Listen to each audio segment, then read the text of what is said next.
माऊली हाचीवर देई संचारुनी राही हृदय माझ्या घोड तुझे रूप घोड तुझे नाम देई मज प्रेम अवतार तुका म्हणे काही न मागो अनिक तुझे पायी सुख सर्व आहे घोड तुझे रूप घोड तुझे नाम देई मज प्रेम सर्व काळ.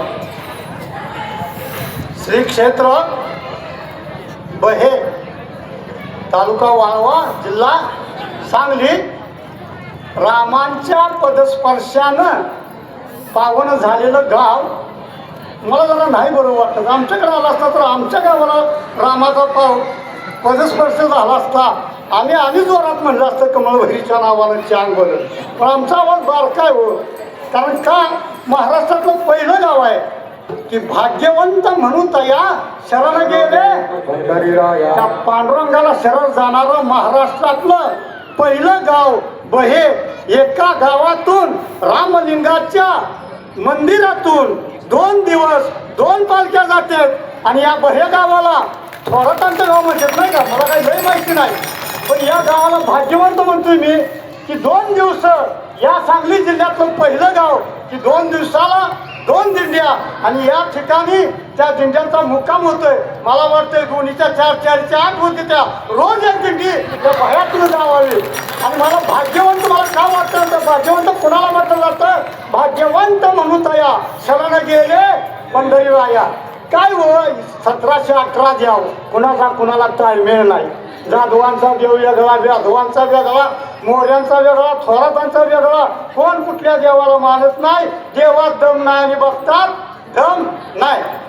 आज सेवेसाठी आपण अभंग घेतलाय संत तुकाराम महाराजांचा चार चरणी. त्या पांडुरंगाला आळवणारा त्या पांडुरंगाचं वर्णन सांगणारा फक्त माझी चूक झाल्या त्याला शरण गेल्याशिवाय त्याला वंदन केल्याशिवाय कीर्तनाला सुरुवात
जगत चालकाला मालकाला वंदन करून कीर्तनाला सुरुवात करायला प्रघात आहे. दुसरे चरण संतांची. संतांच का कीर्तन सेवा बाबा बोरकर गदी माडगुळकर शांताबाई शेळके होऊन गेल्या पण कुठल्या कवीच्या कवितेवर कीर्तन झालेलं नाही. झालं झिंगझिंग झिंगाटवर होत नाही. कीर्तन कसं होतं सकळ संतांच्या 4 चरणी 5 चरणी अभंगावर. मला जे उरी मिळाली मला काय वाटलं माहिती आहे का सुपनकर तांबोकर महाराज बघा 1 महाराज गाव 2. मला काय उरी मिळाली की आपण पांडुरंगा करू प्रथम नमन ह्याच्यावर कीर्तन करावं. पण मी असं कुणाचं तांबोकरांचं बहेकरांचं गोपालवाडीकरांचं ऐकत नाही. मी तुकाराम महाराजांचा गाथा घेतला. गाथ्यात अभंग वाचावा आणि मग त्या अभंगावर आपण कीर्तन करावं. आई शपथ मला अभंग वाचायचा झाला नाही. अभंगाची चरण आहे ती बरोबर 100. आता कुठला कीर्तनकार 100 चरणावर अभंग म्हणत ते कीर्तन करेल का. मग माघार घेतली नको बाबा म्हणलं हा ही 3 चरणी 4 चरणी.